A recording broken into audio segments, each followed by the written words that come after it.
इस वीडियो में बात करेंगे लाइफस्टाइल एक्सेसरी डिज़ाइन के बारे में कि ये क्या होता है, इसके अंदर क्या क्या चीज़ें आती हैं, इसके अंदर आप क्या काम करते हो, कितना स्कोप है, कौन से कॉलेजेस बेस्ट हैं, सारी चीज़ों के ऊपर मैं बात करूंगा और आपको बहुत एक सिंपल वे में समझाने की कोशिश करूंगा कि ये चीज़ होती क्या है और इसके अंदर आपकी बेसिक जॉब क्या होती है या आप किस तरह के प्रोडक्ट्स को डिज़ाइन करते हो। शुरू करते हैं इस वीडियो को। इस टर्म में ही ना इसका मीनिंग छुपा हुआ है, लाइफस्टाइल एंड एक्सेसरी। तो उसके लिए मैंने यार लाइफस्टाइल और एक्सेसरी को थोड़ा डिफाइन करा है, उसके बारे में हम बात करते हैं। पहले देखो, लाइफस्टाइल होता है समवन्स वे ऑफ लिविंग, कि मैं किस तरह रहता हूँ, मेरा क्या लाइफस्टाइल है।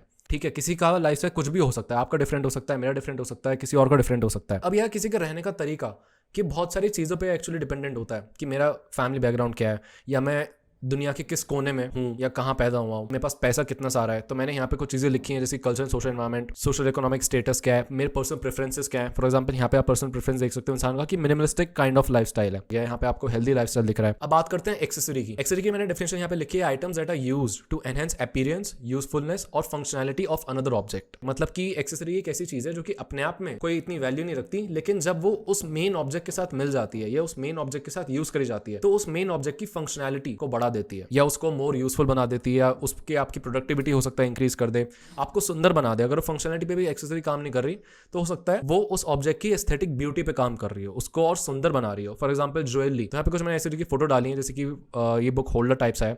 जब हम बुक को पकड़ते हैं तो पेजेस बुक बंद होने लग जाती है, तो आप ये वुडन का एक बना दिया है, काफी इंटरेस्टिंग मेरे को लगा, लेकिन मुझे लगता नहीं मैं इसको यूज करने में इंटरेस्टेड इतना होगा क्योंकि मेरे पास दो हाथ है, मैं दो हाथ से बुक को पकड़ सकता हूँ। अब जैसे कि फोन स्टैंड है कार में, बहुत एक यूजफुल एक्सेसरी है और फोन की होनी चाहिए, बहुत इंपॉर्टेंट है ये। यहाँ पे आपने और सीट के पीछे कवर लगा दी, उसमें सामान रख दिया, तो उसमें आपने गाड़ी की और यूजफुलनेस बढ़ा दी कि आप आराम से अपना सब सामान रख पा रहे हो। तो दीज आर कॉल्ड एक्सेसरी। अब हमने दोनों चीजें समझ ली, लाइफस्टाइल समझ लिया और एक्सेसरी समझ ली। लाइफस्टाइल क्या, मेरे जीने का तरीका, और एक्सेसरी होती है कोई भी ऐसा ऑब्जेक्ट जो कि एक मेन ऑब्जेक्ट को हेल्प कर रही है बहुत फंक्शनैलिटी में या एस्थेटिकली उसको अच्छा प्लीजिंग बना रही है या उसकी यूजफुलनेस बढ़ा रही है। अगर हम कंक्लूड करें कि लाइफस्टाइल एक्सेसरी डिजाइन क्या होता है, तो कोई भी ऐसा ऑब्जेक्ट जो कि मेरे लाइफस्टाइल को एनहेंस कर रहा है या तो मेरे लाइफस्टाइल को बेटर बना रहा है इन टर्म्स ऑफ फंक्शनैलिटी, मेरी प्रॉब्लम्स को सॉल्व कर रहा है, मेरी जिंदगी को आसान बना रहा है, या अगर वो भी नहीं कर रहा, मेरी जिंदगी को सिर्फ और सिर्फ सुंदर बना रहा है, जैसे कि आपकी ज्वेलरी हो गई या आपके शूज हो गए या कुछ भी घर के डेकोरेटिव आइटम हो गए जो कि मेरे लाइफस्टाइल को अच्छा बना रहे हैं, मुझे एक फील गुड फैक्टर दे रहे हैं, या फिर मेरी किसी भी तरह की प्रॉब्लम को सॉल्व कर रहे हैं। वो सारी चीजें आ गई लाइफस्टाइल एक्सेसरी डिजाइन में। जैसे कि यहाँ पे लिखा है creating functional and aesthetically pleasing products. जैसे कि ये चेयर फंक्शनल भी है, साथ ही साथ एस्थेटिकली प्लीजिंग भी है। अभी जो प्रोडक्ट्स है ना, इनमें इमोशनल टच बहुत होता है इंसान का। फॉर एग्जांपल मेरे को ये ही चेयर क्यों पसंद आई, ये मेरी पर्सनैलिटी के बारे में बहुत सारी चीजें रिवील कर रही है। हो सकता है मुझे अपने पुराने ट्रेडिशन से बहुत ज्यादा प्यार है, इसलिए मुझे ये वाली चेयर पसंद आई, वरना मैं यहाँ पे एक मेटेलिक और एक बहुत मॉडर्न एग्रोनॉमिकल चेयर भी यहाँ पे रख सकता हूँ, लेकिन मैंने थोड़ी पुराने टाइप की चेयर रखी है जो कि मेरी पर्सनैलिटी को रिफ्लेक्ट कर रहा है, कॉम्प्लीमेंट कर रहा है। या फिर it's a way of expression of their personal style. For example यहाँ पे शूज पहने दीदी ने, तो कितना डिजाइनर शूज है, इससे आप आइडिया ला सकते हो कि जो भी वो दीदी हैं उनका एक बहुत ही क्रिएटिव माइंड हो सकता है, एक बहुत ही फैशनेबल टाइप का माइंड हो सकता है। यहाँ पे देखो कितना डिसेंट और कितना सोबर एक ट्रेडिशनल शॉल पहना है एंड काफी बढ़िया लग रहा है। तो बेसिकली कोई भी ऐसे प्रोडक्ट जो कि मेरी पर्सनैलिटी को बहुत अच्छे से वर्ल्ड के सामने शो कर रहे हो या मेरे पर्सनल इंटरेस्ट को जता रहे हो, वो सारी चीजें आ गई आपकी लाइफस्टाइल एक्सेसरी डिजाइन में। अब इसमें तो कुछ भी आ सकता है, तो यहाँ पे कुछ भी के लिए मैंने बहुत सारी चीजें ऐड करी हैं। लाइफस्टाइल एक्सेसरी डिजाइनर का काम यही नहीं होता कि ये प्रोडक्ट बनाए, उनका डिजिटल काम भी बहुत ज्यादा होता है। हो सकता है आप पैकेजिंग डिजाइन ही करते हो, कंपनीज के लिए आप पैकेजिंग डिजाइन कर रहे हो। कंपनी फॉर एग्जाम्पल मानो बहुत ही ज्यादा हेल्थ ओरिएंटेड है, तो आपने ग्रीन कलर यूज करा या जो भी उस कंपनी की पर्सनैलिटी को, उस कंपनी के आइडिया को रिफ्लेक्ट करे डिजाइन, आपने उस टाइप का डिजाइन बना रहे हो। तो जरूरी नहीं है आप प्रोडक्ट ही बनाओ, बट आप पैकेजिंग डिजाइन में भी आ सकते हो। सॉफ्टवेयर्स का यहाँ पे बहुत ज्यादा काम होता है, उसके बारे में थोड़ी आगे हम बात करेंगे। तो ये कुछ प्रोडक्ट्स हैं जो कि आपके लाइफस्टाइल एक्सेसरी डिजाइन में आते हैं, और actually they are various products, इसकी तो कोई लिमिट ही नहीं है। हो सकता है आप कार की सीट बना रहे हो, ठीक है, सीट कवर बना रहे हो, या कार का इंटीरियर बना रहे हो, या बाइक का कुछ कर रहे हो, बाइक के लिए बैग्स बना रहे हो, तो there are like various things. आप शूज बना रहे हो, आप वॉचेस बना रहे हो, आप बेल्ट्स बना रहे हो, आप वॉलेट्स बना रहे हो। अब कुछ लोगों को डाउट हो सकता है कि प्रोडक्ट डिजाइन या लाइफस्टाइल डिजाइन में क्या अंतर हो सकता है। ऑल्दो ये प्रोडक्ट डिजाइन ही है, प्रोडक्ट डिजाइन की आप एक ब्रांच मान सकते हो। प्रोडक्ट डिजाइन एक बहुत वाइल्ड फील्ड हो जाती है, लाइफस्टाइल एक्सेसरी डिजाइन जो है थोड़ा नैरो डाउन हो जाता है, ये थोड़ा सा मोर यूजर स्पेसिफिक हो जाता है कि अच्छा मेरा इंटरेस्ट क्या है, मेरे इंटरेस्ट के हिसाब से, यानी कि यूजर के इंटरेस्ट के हिसाब से यहाँ पे चीजें डिजाइन करी जाती हैं। वेरएज प्रोडक्ट डिजाइन में भी यूजर को देखा जाता है, लेकिन एक बहुत ह्यूज अमाउंट ऑफ यूजर्स को देखा जाता है। एक अकेले सिंगल इंसान के प्रोडक्ट डिजाइन इतना स्पेसिफिक नहीं जाता, उसमें काफी सारे लोग होने चाहिए, ग्रुप ऑफ पीपल होना चाहिए, जैसे कि ओल्ड एज पीपल हो गए या यंगस्टर्स हो गए या मिडिल एज, कुछ भी, उनको टारगेट करके प्रोडक्ट डिजाइन कई बार करे जाते हैं। बट लाइफस्टाइल डिजाइन में आपकी लाइफस्टाइल पे बात आ जाती है कि आपका किस तरह का लाइफस्टाइल है, उसी के हिसाब से हम बनाएंगे, ये आपका पर्सनल प्रेफरेंस क्या हो गया, तो ये थोड़ा नैरो डाउन हो जाता है। अब एपरल डिजाइन और लाइफस्टाइल डिजाइन में ये अंतर होता है। लाइफस्टाइल डिजाइन में देखो कितनी सारी चीजें आ गई, आपका फर्नीचर फर्नीचर भी आ गया, शूज आ गए, आपकी लाइट्स आ गई, एपरल डिजाइन वगैरह में आपका सिर्फ क्लोथ्स रिलेटेड होती हैं चीजें, कि आप कपड़ों से रिलेटेड एक्सपेरिमेंट कर रहे हो, एक्सेसरी बना रहे हो, कई सारे आउटफिट्स बना रहे हो। अब यहाँ पे मैं आपको कुछ स्टूडेंट वर्क दिखा देता हूँ। अगर आपको स्टूडेंट वर्क देखना है तो आप सिंपल नेट पे डाल सकते हो NID पोर्टफोलियो, और सबसे पहला ये लिंक आ जाएगा, यहाँ पे आप क्लिक कर सकते हो और डिफरेंट डिफरेंट फील्ड्स के बच्चों का काम आप देख सकते हो। तो यहाँ पे अगर मैं एक काम आपको खोल के दिखाऊं और बेटर अंडरस्टैंडिंग के लिए, तो इनकी ये प्रोफाइल है, ठीक है। ये अभी पब्लिक होती है, राइट, तो कोई भी यहाँ पे आके एक्सेस कर सकता है। तो मैंने किसी भी रैंडम बच्चे की उठाई और मैंने यहाँ पे इनका काम देखा, मुझे अच्छा लगा, इसलिए मैंने शो करा। जैसे कि यहाँ पे उन्होंने डाइनिंग टेबल बनाई है जो कि एनवायरमेंट पे ज्यादा फोकस है, यूजर फ्रेंडली है, इको फ्रेंडली है, सॉरी, डाइनिंग का जो आपका एक्सपीरियंस है उसको और बढ़िया कर रही है, उसको और हेल्दी बना रही है।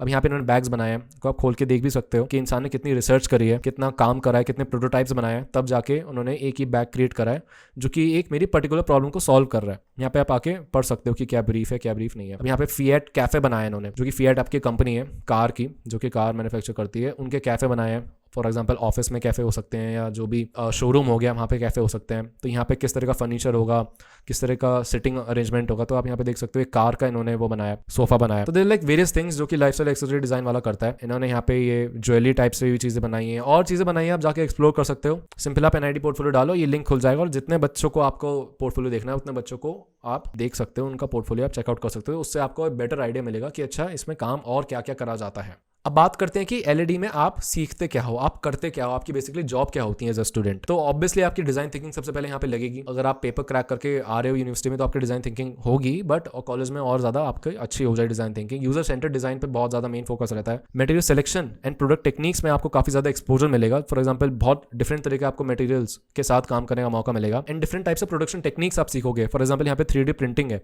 तो there are like various production techniques जो कि आपको वहाँ सीखने को मिलेंगी कि किस तरह मैं जो अपना प्रोडक्ट जो मैंने सोचा है उसको मैं किस तरीके से बनाऊं। मार्केटिंग एंड ब्रांडिंग, ऑब्वियसली अगर आप बिजनेस अपना आगे करते हो या अगर आप एंटरप्रेन्योर बनते हो तो वहाँ पे मार्केटिंग एंड ब्रांडिंग की आपको अच्छी नॉलेज होनी चाहिए, जो कि आपको इस कोर्स में सीखने को मिल सकती है। स्केचिंग एंड प्रोटोटाइपिंग, ये तो आई थिंक बहुत कॉमन है। फॉर एग्जाम्पल यहाँ पे जो भी इंसान चेयर बना रहा है तो पहले उसका स्केच बनाएगा, फिर उसका एक छोटा प्रोटोटाइप बनाएगा, तब जाके कहीं वो फाइनल प्रोडक्ट को फाइनलाइज करेगा। तो ये कुछ बेसिक चीजें हैं जो कि आपको कॉलेजेस में सिखाई जाएंगी फॉर श्योर। अब बात आ रही थी कि इसका स्कोप कितना है। अगर मैं स्कोप की बात करूं इस फील्ड में, तो मेरा ये मानना है, देखो एज ह्यूमंस हमारी टेंडेंसी है कि हम किसी चीज से सेटिस्फाइड हो ही नहीं सकते। इसी चक्कर में एप्पल को हर साल नए नए अपने डिवाइस निकालने पड़ते हैं। अगर iPhone 14 Pro ये जो भी उसका मैक्स लेवल है वो मेरे पास है, मैं उससे खुश अब एक साल बाद नहीं हूँ, मुझे अब iPhone 15 चाहिए। तो ह्यूमन की जो भूख है, ये जो आग है यार, ये बढ़ती रहती है, ये कभी खत्म हो ही नहीं सकती, और ये बढ़ती ही जा रही है। साथ ही साथ लाइफस्टाइल ऐसे डिजाइन ऐसी चीज है जिसमें आप एक पर्टिकुलर चीज में नहीं घुस जाते हो, आप बहुत सारी चीजों से एक्सपोज होते हो। फॉर एग्जाम्पल आप फर्नीचर भी डिजाइन कर रहे हो, आप शूज भी डिजाइन कर रहे हो, आप लाइटिंग के साथ भी काम कर रहे हो, आप ग्राफिक डिजाइनिंग भी कर रहे हो, पैकेज डिजाइन भी कर रहे हो, आप ज्वेलरी भी बना रहे हो। तो डेफिनेटली इसका स्कोप तो है ही है, क्योंकि इंसान कभी सेटिस्फाइड होने वाला है नहीं, उसको नई चीजें चाहिए, तो नई चीजें कोई तो डिजाइन करेगा ना, तो वो आप लोग डिजाइन करोगे। अब बात करें कुछ जॉब्स की कि इसके बाद क्या जॉब्स आप ले सकते हो, तो होता है ऐसे डिजाइनर आप बन सकते हो, प्रोडक्ट डेवलपमेंट मैनेजर बन सकते हो।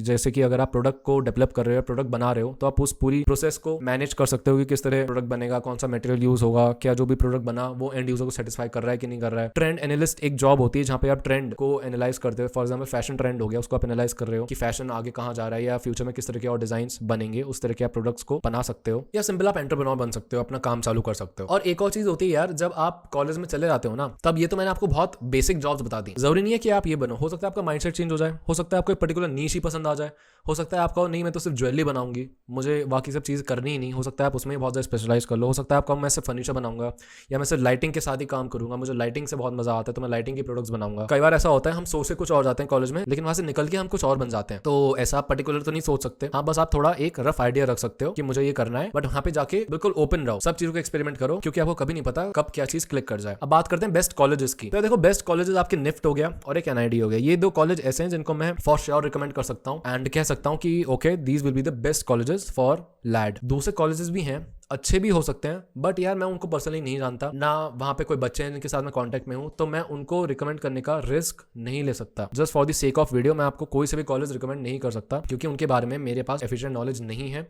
और इंटरनेट पे कॉलेजेस जो भी आपको बताता है उस पर इतना हम भरोसा नहीं कर सकते, क्योंकि कई बार क्या होता है जो भी वेबसाइट्स होती हैं उनको पैसा मिला होता है कोई भी कॉलेज को रिकमेंड करने का। कुछ वेबसाइट मेंशन कर देती हैं कि जो कॉलेज है स्पॉन्सर्ड है, कुछ वेबसाइट हो सकता है मेंशन ना करें। तो कुछ वेबसाइट पे आपको टॉप में दिख जाएगा निफ्ट या NID दिख जाएगा, कुछ वेबसाइट पे हो सकता है इनका नाम ही ना दिखे आपको सिर्फ बहुत से प्राइवेट इंस्टीट्यूशन दिख रहे हैं। तो दैट्स व्हाई मेरी रिकमेंडेशन रहेगी कि अगर आप कोई सा भी अगर कोर्स करने की सोच रहे हो तो आप एक ऐसे इंसान को पकड़ो जो कि इस फील्ड में बहुत टाइम से है, करीब 10-20 सालों से है, कोई आप टीचर को पकड़ सकते हो जो कि आपको एक अनबायस्ड ट्रुथफुल अपना ओपिनियन दे, या सिंपली आप यहाँ पे जाके, जैसे कि मैंने यहाँ पे आपको बताया, आप यहाँ पे जाके इन बच्चों को पकड़ सकते हो। इनके इंस्टाग्राम आपको यहाँ पे मिल जाते हैं, उनको आप टेक्स्ट कर सकते हो, कम से कम 20-25 लोग आप मैसेज करो तो ये लोग आपको काफी अच्छा बता सकते हैं। मैंने भी ऐसे करा था दोस्त, जब मैं अप्लाई कर रहा था एनआईटी के लिए। तो मेरा तो ये मानना है कॉलेज आप ऐसे सेलेक्ट करो, इंटरनेट पे इतना रिलाय मत करो, मेरे पे इतना रिलाय मत करो, क्योंकि मैंने प्राइवेट कॉलेज में कोई जाके नहीं देखा है। तो मैं नहीं चाहता मैं कोई भी यहाँ पे just for the sake of creating a video मैं कोई सा भी कॉलेज यहाँ पे रिकमेंड कर दूं और वो पता नहीं फिर अच्छा हो कि ना अच्छा हो। बट ये दो कॉलेजेस डेफिनेटली, इस पे तो